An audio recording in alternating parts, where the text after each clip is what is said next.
On this episode of Mythbusters, it's an evolution revolution. As the team takes 5 fan favorites and focuses on a fascinating new facet for each. First, Adam and Jamie give Water Heater Rocket a whole new story. Whoa! Then they think outside the box with Hollywood car classic Hang In There. Meanwhile, Carrie, Grant, and Tori pick a cool coda to liquid nitrogen. Cops are on their way. Then they take a tangent with Bend a Bullet, turning it into the myth of the corner shot. Mama like.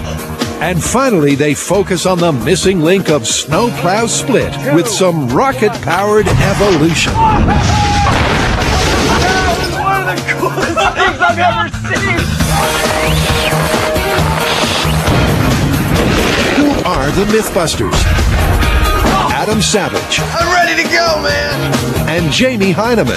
Bye-bye. Between them, more than 30 years of special effects experience. Wow. Joining them, Carrie Byron, Grant Imahara, and Tori Belleci. Let's go. They don't just tell the myths, they put them to the test.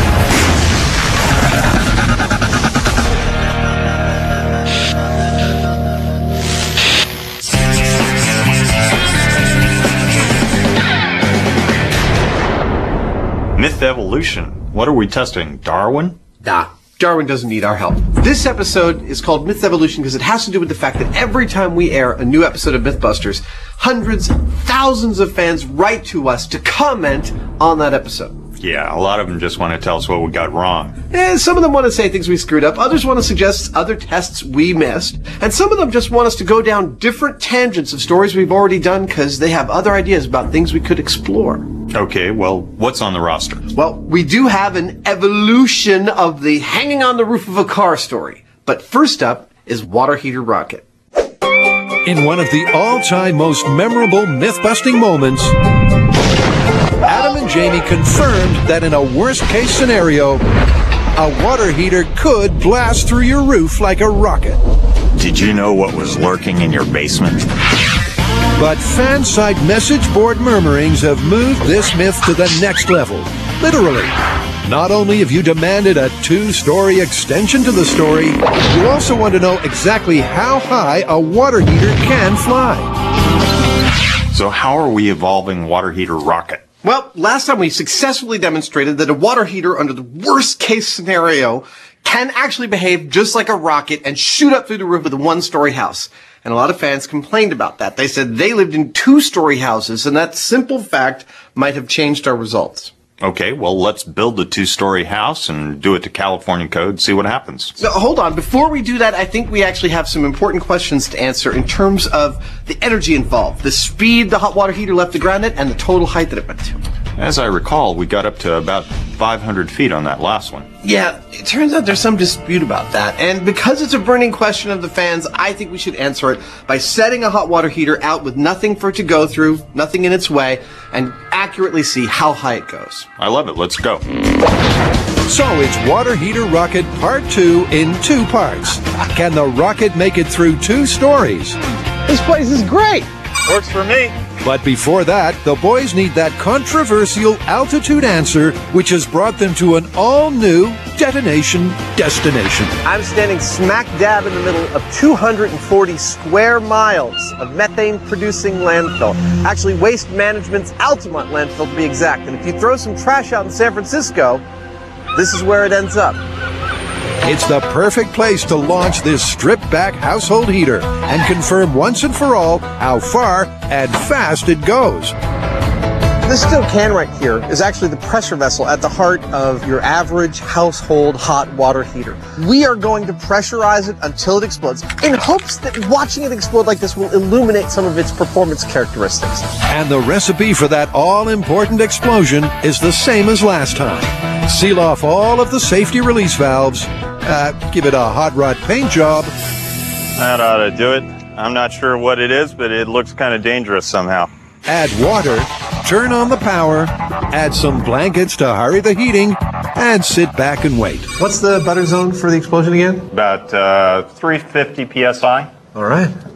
This test is all about recording the height and the speed that the water heater achieves when it goes off. We've got a video camera aimed at the whole scene, and we should be able to estimate how high the thing is going if we can see it. Okay, we're at 150 psi. Halfway there. Everybody into your safety positions. We're in the red zone. I'm getting a prediction. Hold on. It's coming in. It's coming in. All right, I predict that we are slowly going to watch pressure build up on the computer. 200 psi. Oh, we're getting close. While we stare at a steel can that does nothing for maybe 40 minutes. Okay, folks, we're up to 300 psi. Hold on to your hats.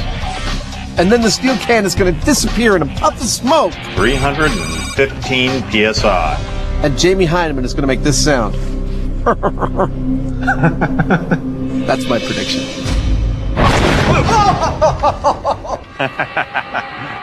It takes so long to come down. Where is it? Here it comes.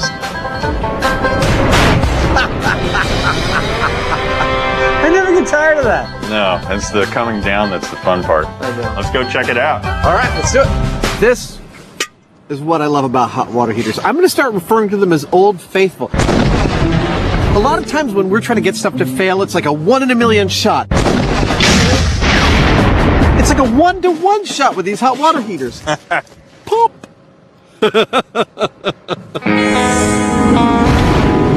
Consistent, calibrated carnage means Adam's in Mythbuster heaven. But what about the all-important flight data?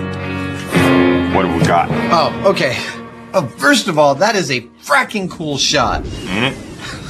Second of all, I'm calculating by measuring the height of the hot water heater as it leaves frame in the high-speed shot that it's leaving frame at about 350 miles an hour, which is pretty spot on to the speed I calculated the first time we did this. It hung in the air for 12 seconds. If I calculate the 12 seconds with the air resistance plus the speed it's leaving the ground, I come up with a total height reached of about 560 feet, which is also close enough to our estimate last time to tell me that we were right.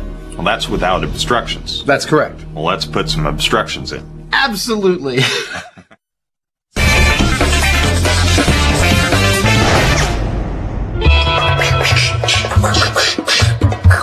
All right, so what do we got? Remember curving a bullet? Totally busted. For sure, but there was another scene in the same movie where a bullet needs to get around an obstacle, and the fans want us to check it out. Well, we missed one? Which one? Well, Angelina Jolie's character's in a shootout. She pulls out this amazing gun that literally shoots 90 degrees around a corner. So the fans want to find out if that even exists. Yep. All right, well, while you do that, why don't Tori and I do 2 other Hollywood techniques? Yeah, action hero corner shots that you've seen in every action movie ever made. We'll see if they actually work. Cool. Our trio of gun-toting gunslingers have already busted the bullet-bending antics as illustrated in the movie Wanted. There's no deviation whatsoever. But fantasy physics isn't the only method used in that film of shooting around an obstacle. There was also some fancy hardware. And to find out if this corner shot is fact or fiction, Carrie and an overly excited Grant and Tori have come to Alameda County Sheriff Department's live firehouse. Gotcha! Now this place is where they teach real-life tactical situations for law enforcement. On your knees! On your knees! We're gonna try some of our techniques here. Tori's got an interesting one. Grant has an interesting one. I think I got the best one. He's arrested! Cuff him! Got you! It's like a playground. A very dangerous playground. But to make it more playground and less dangerous, Sergeant Rob McElroy has brought along some specially modified guns and ammo. What we've got is a special paint marking cartridge that we convert an actual firearm that it will only accept this round.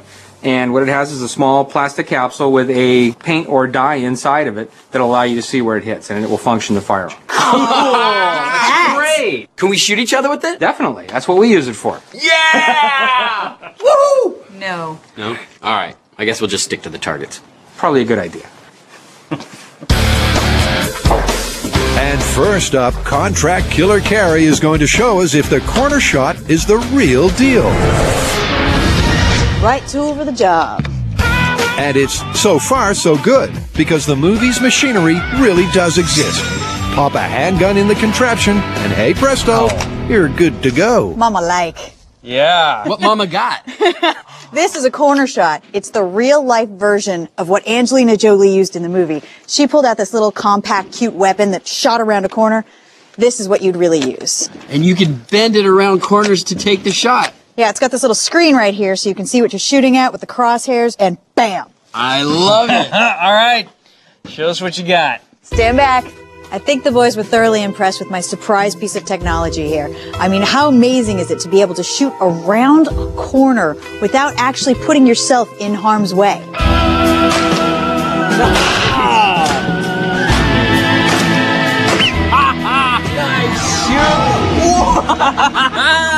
We may not have all that slow motion and wind machines, but we can still curve our bullets around a corner with the corner shot.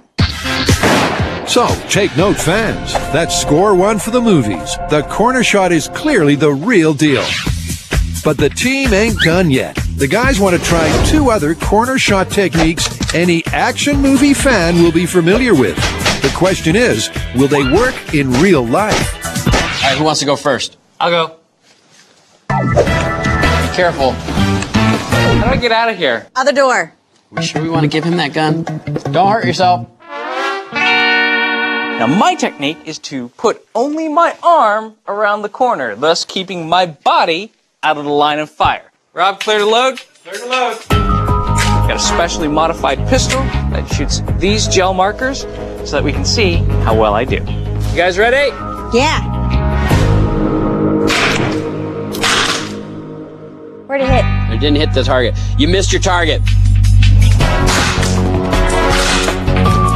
And the target's still alive. Okay, so still intact, didn't hit the target at all. Blind firing around the corner is pretty much as you would expect. It's random. So, you know, if you can't see the target, how are you going to hit it? The clue is in the title. The one-shot blind corner kill from the movies is clearly unrealistic. Now, this next technique is definitely not taught by the Alameda County Sheriff's Department, but it is one that you see in tons of Hollywood movies. And that is flying into a room, surprising your target, and shooting your target as you're flying through the air. I think that'll work. Now, I'm going to lay down some mattresses so that way I don't get hurt. I just love it here so much, I think I'm going to move in. Then I'll be able to find out, is this a reasonable option of taking out a target around the corner? All right, so there's action hero technique. Whenever you're ready. All right, here we go. Do you guys realize I've been practicing this technique since I was 8 years old?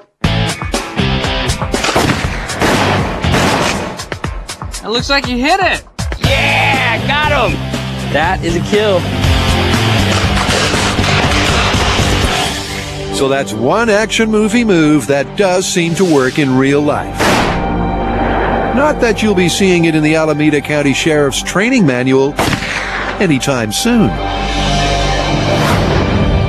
Okay, so where does that leave us? Well, the hardware was not a figment of Hollywood's imagination. The corner shot is reality. Yeah, and I hit my target. I mean, diving through a door with guns blazing seems to work. In a movie context, but without a mattress? And nobody shooting back at you? I mean, the chances of you getting away scot-free without any injury, pretty slim. Man, you guys are just jealous. All right, fine. Plausible. And as for your blind shot technique? Okay, that one is busted. Sticking your gun around the corner and blindly firing, you're not going to hit anything. Look at that. We got a full set. Yeah, confirmed, plausible, and busted. Is that a first?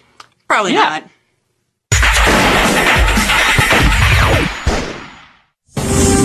Before Adam and Jamie unnaturally select the story of the two-story water heater rocket, they're tackling a tall-tale tangent from Tinseltown. Next is sort of a tangent. Do you remember the day that we spent hanging onto the roof and hanging onto the hood of a car while the other one kept trying to shake us off? Yeah. Well, fans say that we missed a crucial Hollywood element to that story. The cardboard box. You mean the cardboard boxes that inhabit every single Hollywood back alley? Absolutely. They said, if you're going to shake someone off a car in a Hollywood movie, you got to drive through a big stack of boxes. I'm there. In Car Ruth Kling, Adam and Jamie got a grip Hollywood style. Give me all you got. To see if you could really hold on to a moving car through zigs, zags, and even sudden stops. I'm actually seeing some stars from that. But you weren't satisfied. Apparently, the guys missed out on the most obvious car cling cliche of all. Can you really hang in there when the baddie drives through an encumbrance of cardboard? Well, looks like it's time to dust off the old car crane and set up some boxes, drive through them at, 45 miles an hour? Yeah, tell you what, I'll set up the cardboard boxes, and why don't you take the first trip through them, just to make sure it's all safe. Okay. So Jamie will be the car-cling human Hoosier guinea pig. But first, the car needs some work. You may remember that the last thing that we did on the car clean episode was take it through a car wash. Oh, that's cool! Now we've got to put it back. Cue the Mythbusters editing cure-all. A timely time-lapse with a slapdash of split screen. And with the rig ready to roll, it's back to the Alameda Naval Base, where Adam, for one, is excited. I'd like to set the scene for you, if I might. I will be playing the driver. As such, I will be driving. And in some time in the past, I have insulted the mustachioed Hoosier played by Jamie. And he has come after me, and I cannot shake him. It's 6 months, and he's been running after every train and flying after every plane, and now he's on my car, and I can't shake him. Will the fan request of a box blockade really be enough to knock Jamie down and out? Sure enough, these boxes are filled with nothing but air, but just to make this one a little more interesting, I'm gonna have Jamie do it with the windows up. But is the Man of Steel worried? Not one iota. I don't even think I need to hold on when we're going through the boxes, because other than get stuck on the big pink thing over my head, I don't see the problem here. With Jamie as nonchalant as ever, Adam secures the rig. All right, it's ready. Then Jamie clips in and checks that the crane can still take his weight, providing a visual treat that's too good for Adam to resist. You know how, like, vulcanized rubber was invented by accident? I think this may lead to a spate of Jamie Hyneman piñatas all around the country. Once people see the mustached Hoosier floating around the front of the car in this test, they're going to want their own, and they're going to want it for their birthday. But before any birthday celebrations, it's time to get myth-busting. Go! Slowly but surely, Adam accelerates up to a white-knuckle 45 miles an hour. I'm gonna get into character. Who's that on my car?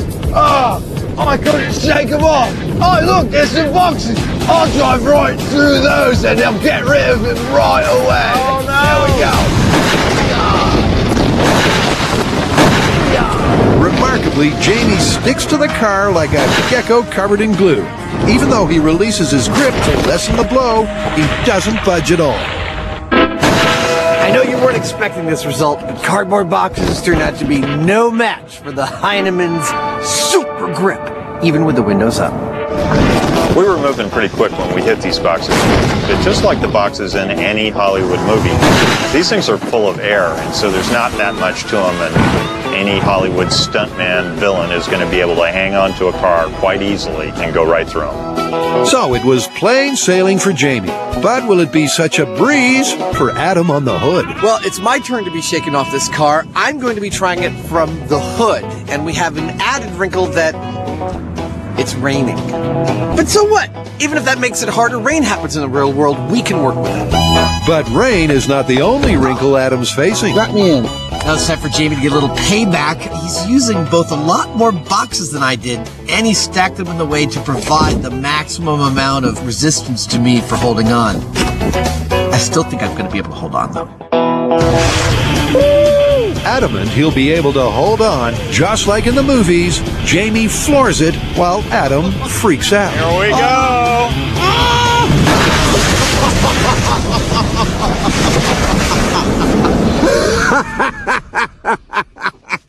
Yeah, I stayed on. They nail it.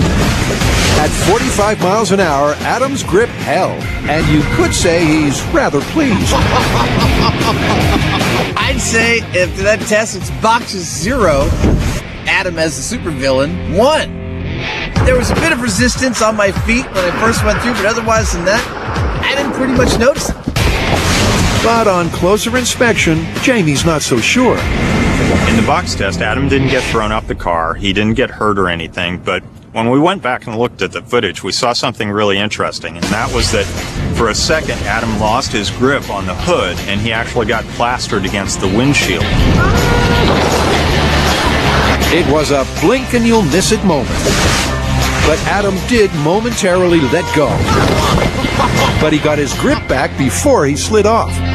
Yeah! So how do you want to call this one? Well, I'd say the myth that you can hang on while driving through a pile of boxes is pretty well confirmed. I mean, it was a little disconcerting hitting all those boxes at high speed, but I wasn't in any danger of getting pushed off. Now, this is helped by the fact that all the boxes you drive through in Hollywood seem to be empty. I think if you were driving through a shipment of VCRs or anvils, it would be a totally different story. Yeah, especially anvils. Yeah, but it's confirmed for now. Next up for an evolution revolution is one of the coolest stories the team has ever tackled. Okay, so our next myth evolution comes from one of our recent episodes, liquid nitrogen. Cool. Get it? Good one, Carrie. All right, so where's this one going? Well, the fans want us to test another LN2 myth, this time that it can be used as a lockpick. Yeah, I've seen that on TV, like MacGyver or Burn Notice. They spray liquid nitrogen into a lock, and then they can shatter it with a gun butt or a hammer. And to find out if freezing your locks off is really fact or fiction, Tori is starting with the control. A simple padlock at room temperature versus a hammer and crowbar combination. Okay, control padlock. 3, 2, 1. Woohoo! 4 seconds. That's the reference point. Now, to find out what difference soaking the lock in liquid nitrogen will make. So, liquid nitrogen, very dangerous. We gotta see it up first. So we're on to test 2, which is the liquid nitrogen part of this test. We're going to pour liquid nitrogen directly on the lock and let it soak for a few minutes so it gets good and frozen, and then Tori's going to give it the same bash that he gave the control lock. Okay, hose is off. Personally, I'm hoping for some sort of cartoon-like shatter here. In 3, 2, 1. Okay! Look at that! 1 second. I see we made a difference with the liquid nitrogen. That is cool! Okay, that small padlock was totally ridiculous. It was actually not that hard to break, even without the liquid nitrogen. Yeah, I think we need something that gives us a bigger difference between liquid nitrogen and no liquid nitrogen. Maybe something like this? I love it! So with the giant padlock secured to the bunker, Tori gets stuck in. Man, this lock's a lot harder. But even after 4 minutes of solid pounding with a sledgehammer, it's not the lock that breaks, Come on, John Henry, you can beat it! but the bunker. Broke the handle of the bunker. The lock is still locked. Now, we asked for a beefier lock, and let's face it, we got it.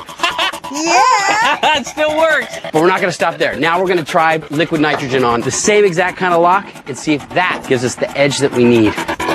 Okay. This time the guys apply their LN2 for a full 5 minutes before Tori unleashes hell. And incredibly, after just 5 meaty blows, they're in. We're gonna be ready! 14 seconds! It's a massive result. On one hand, 4 minutes of failure. On the other, 14 seconds to success. You guys, I can't believe it! Adding liquid nitrogen to a lock actually makes it easier to break. This myth is totally confirmed. I know, and I just can't believe how big of a difference it made using the liquid nitrogen. Wait, did we just give our audience a guide to making breaking and entering easier? Yeah, pretty cool, huh? Yeah, okay, that did occur to me, but this is a difficult technique to use. 1, you need to carry around a thermally isolated vat of liquid nitrogen. 2, you need a large amount of safety equipment. 3, you need to apply it to the lock for at least 5 minutes. And 4, you need 3 people to pull it off. Yes, it's successful, but you know what? It's not the most subtle technique out there. Yeah, I agree. It's probably not gonna catch on. You know what, though? This myth is still confirmed. Confirmed. So far, Adam and Jamie have relaunched stage 1 of the water heater rocket cladogram. and reached all new, accurate heights. I'm calculating a total height reached of about 560 feet. Okay, good. Now, in part 2, you want to know, will the tank break through the roof of a 2-story house? Well, first, the guys have got to build one. Love it! This is just a framework on which we are going to hang our house. Pull back this way a little bit. We're going to start putting down floors. One in the basement. Good, good, good. One here on the first floor. Put up a ceiling and a roof. And then it's time to plumb up a hot water heater. And then literally the sky is the limit. Well, the moment we sent a hot water heater up through the roof of our little red shack, fans wrote to us and said, yeah, but dude, that's like a bungalow. In my house, the hot water heater's in the basement. You gotta do it again because it's gotta have more obstacles to be realistic. And we actually spent a lot of time and energy looking for 2-story houses to destroy. And then we realized we could just build one. Next up, it's time for Carrie, Tori, and Grant to split. Okay, so what's evolving for us? Snowplow split from the Alaska Special.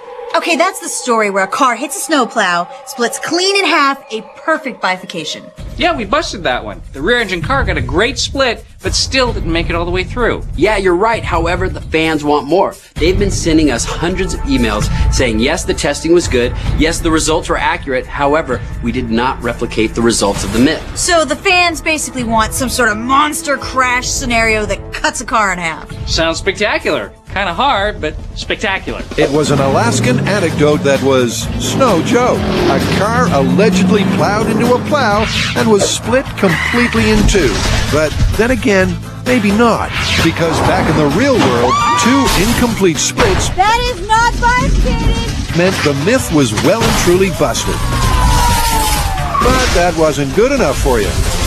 Because you've asked us to find out if under any supersized circumstances a car could ever be split in twain. Now, to most people that might sound very difficult, but we're Mythbusters and I think I know just the place. Where? Anybody fancy a trip to New Mexico Tech? Yeah. Yep, so it's off to the Mythbusters Rocket Mecca to see if a subsonic snowplow can ever split a car. So where do you go when you need to make a rocket-powered superplow? Well, New Mexico Tech. They actually have a rocket sled here that can propel materials in excess of 500 miles an hour. Now, just to put that into perspective for you, that is faster than a jet airplane. Last time the team used this straight-track rocket roller coaster, they more than pancaked a car. And in a world first, Adam was speechless. This time, the man with the launch codes is our old friend, Dr. Van Romero. So this is the rocket sled for our superplow. Right. This is kind of the generic sled that we use to run down the track. We load rocket engines in here. Thrust comes out the back, and the business end of the sled is on the front. And talking of the business end, it's time to beef up the plow part of the equation. Because this time, they're switching things around. You can't just go to the store and buy an off-the-shelf plow. I mean, it would explode, it would disintegrate. So we've got to make our own plow from scratch using this giant pile of steel. We're going to weld it into a plow shape, attach it to the rocket sled, and send it down the track at the car. Yep, unlike the previous experiment where the car was towed into the plow. This time, the plow will be thrust into the car. But first, they've got to make it. Well, this shouldn't take too long. Now, we'll be done by lunchtime tomorrow. When we were thinking about making this wedge, we were thinking it had to be as thin as possible, and it had to be basically a solid piece of steel. Now, to get a solid piece of steel that big would be too hard. So what we did is we've taken many layers of steel, stacked them together to make that wedge shape. Then we welded it together. Now we're grinding it so that it has a sharp point. While Grant and Tori have been prepping the Replicate the Results Super Plow, Carrie has been pimping the soon-to-be-pulped car. Alaska! And all it needs now is passengers. We've got another set of our very unlucky inflatable people. You know, I let Tori blow these up before, but he got way too attached to them and kind of creeped me out, so I'm taking the duty back. Should have brought the compressor. I have to tell you though, I was hanging out with a girlfriend, a little bit of an airhead. Sorry we didn't budget you any pants. about to be involved in a 500-mile-an-hour head-on collision. It's done. It looks great. Being pantless is the least of his worries, because here comes the super plow. Ready to see our super plow? Yeah, how is it? Oh, it looks good. I think the car's gonna lose. Yep, but will it be cleanly bifurcated as per the fans' demands? The only way to find out is to get it off the truck Okay, here we go. and onto the track. Yeah! And with a plow in place, all the Mythbusters need to do now is come back tomorrow and strap on those rockets. It looks like about 500 miles an hour to me. The lovely warm California weather plus the crumbling housing market has allowed us to remove 80% of the structure of a house without removing any of the comforts of a home. Yes, you can while away your golden years sitting with the breeze running through your hair, California dreaming as the entire vista of the world passes right before your eyes. Despite the sales pitch, if the myth is confirmed, the price won't go through the roof. The faulty water heater in the basement will. This is either a hot water heater or it's a bomb. If it's a hot water heater, there's no problem. It just heats the water in your house. If it's a bomb, it fails catastrophically, sending the bottom shooting out, sending the top shooting up. This floor isn't going to offer much resistance to that water heater. The question we want to know is, what's it going to do when it hits this roof? Is it going to make a nice, clean, round hole I can stare all the way into the basement through? Or is it going to be interrupted on its journey into the sky and never make it out of the house? That's what we want to find out. We're wired, we're plumbed, we're ready to go. All I need to do is fire the Jennies up and wait. And with that generator up and running, the heating element inside the tank begins to slowly warm the water. It's about 115 degrees. I'd say it's about time for a nice hot bath. What do you think? Deep in Buster's basement, changes are occurring in his water heater. Changes that could affect his life. Oh, look, we've turned red. 175 PSI. Ah, the suspense is killing me. Normally I don't like to bet on these things, but we've seen something very much like this before. And so I think it's going to make it quite a ways through the building. It might just make it out the top. Beyond that, I don't know. Wow, an actual prediction. That's awesome. Now it's really starting to accelerate. All that potential just waiting. It's really nice seeing it exposed like that. Our visible house, it's really extraordinary to see the whole thing clear as day. I know. It's really elegant, isn't it? Yeah. What's interesting to me here is that this is just a transfer of energy. 325. Oh, God, it's any second now. I don't want to turn back and look at the pressure anymore. I don't want to take my eyes off of it. Starting with the diesel fuel that's powering the generator, it's creating electricity that allows us to heat up this water in a container that releases all that energy all at once. It's really kind of interesting in a Zen sort of way when you think about it. 330. Okay, I'm going to do some live math here. The hot water heater itself is 18 inches in diameter. Now, for the area of that, it's pi r squared, which equals 254 square inches of the bottom. Now, you've got a pounds per square inch pressure inside of 336. Multiply that by 254, you get 85,500 pounds of pressure. Let me say that again. 85,500 pounds of pressure pushing against the bottom of the heater. You would fail too. 335.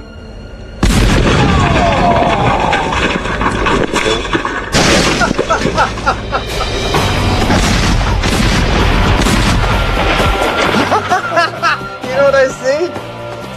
I see a hole in the roof, man! Holy cow. Now that's what I call mission accomplished. I wish you could be here for this kind of explosion, because when the hot water heater finally blows, we're staring right at it because we know where the zone is, and the thud that comes out of it is so deeply guttural and still whoa kind of thud. It's great. Watch it again.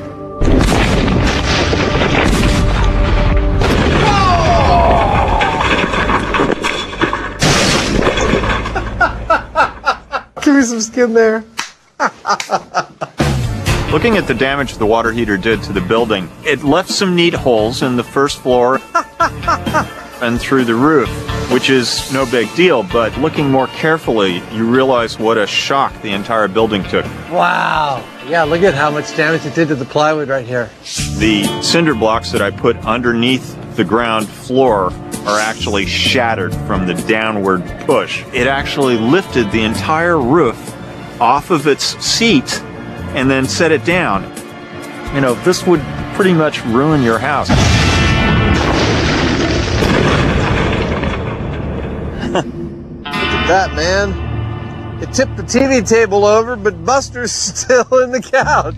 It's true that Buster is still sitting pretty, but he's got Adam to thank for that. I knew where the explosion was going to happen, and I accommodated for the explosion by moving the couch away so that it wouldn't tear Buster to shreds, and that's exactly what it did.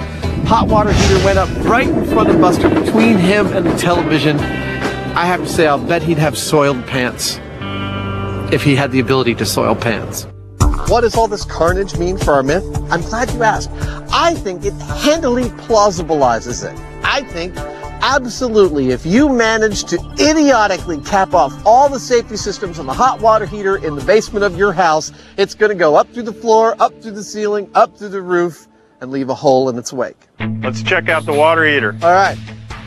Well, there's your problem. Well, the water heater did its job pretty much on target. It went through the building just. It spun around up here and then bang! We caught it back on our scaffolding. That's pretty hot. That's a good day. Yep, it has been a good day. A satisfying explosion, or two, a new water heater rocket world record at 560 feet, plus a plausible conclusion to the myth that a water heater can blast through the roof of your two-story home, albeit only just. Well, that's not a bad day's work, and a plausible myth to boot. Yeah, your hot water heater could just be a ticking time bomb in your basement. I'm king of the sled track. Our intrepid trio are evolving the third installment in the Snowplow trilogy. First, there was the curse of the snowplow. Forgot to activate the brake. You didn't activate the brakes! And while the sequel went a lot smoother, fans weren't happy. You want to see a snowplow split a car completely in half using whatever means necessary. Oh crap, somebody graffitied all over our sled. And the means that the Mythbusters are going to use is a cool 75,000 pounds of rocket thrust. But what's not so cool is the art Carrie has brought to the plow project. I added some finishing touches so that it'll look better on high speed. Now it's bright. Oh, you did this? Yeah, isn't it pretty? Perfect. Good job. So this is it, the final experiment for Snowplow, and this is how it's going to go down. This is our super plow that we're going to load up with 12 rockets. It's going to propel this sled 750 feet down the track going 500 miles an hour. But we actually need the sled to travel 770 feet, because for the last 20 feet, it's going to come off the track and fly through the air. It hit our target, this car. If all goes according to plan, only the wedge part of the super plow should cut right through the car, and the rocket sled should slide right underneath. But before launch time, Grant gets the lowdown on the all-important firepower. So the sled we're going to use for our experiment, how many rockets are going to be on that? We're going to use 12 of these 5-inch HVARs. Each one has about 6,500 pounds of thrust. So total, we should get about 75,000 pounds of thrust on that one sled. What speed are we going to be able to get up to? The sled should be going about 500 miles an hour when it impacts the car. So, do you have any extras of these just laying around? Yeah, don't touch that. And while the New Mexico Tech Techs lock and load their rockets, the Mythbusters are predicting the end of the road for the car. So far, we have not been able to split a car all the way in half with the snowplow. We used a front engine vehicle, that didn't work. We used a rear engine vehicle, that didn't work. But now we have a rocket-powered super plow. This thing is going to be going 500 miles an hour. I don't think it really matters where the engine is on this vehicle. Is it going to split it right in half? I don't think so. I have a feeling once it hits that engine, wherever the engine is, it's just going to shred that car into a bunch of little pieces. Now I know what this rocket sled can do, and I've seen what a snowplow with a really sharp pointy tip can do to a car at 70 miles an hour. Now, when this rocket sled's going 500 miles an hour into this car, I think it doesn't have a chance. It's not only going to split into two, but it's going to explode into a million pieces just in two directions. All the rockets are loaded. That thing has to weigh like 2 tons by now. And remember, there's 12 rockets on there for a total of 75,000 pounds of thrust. And this thing's going to be going 500 miles an hour. If this doesn't split the car, I don't know what will. Well, the safest place to be is in the bunker, so let's get inside. I thought one of us was going to ride it. Let's see how it goes this time, and maybe next time, Buckaroo. Come on. Where's your sense of adventure? Denied a Dr. Strangelove rocket ride. Lockdown. We're ready to launch. Tori hunkers in the bunker with the rest of the team. And a strange, eerie silence settles on the scene. The proverbial calm before the storm. This is rocket-powered super plow versus front-engine vehicle going at 500 miles an hour in 5, 4, 3, 2, 1.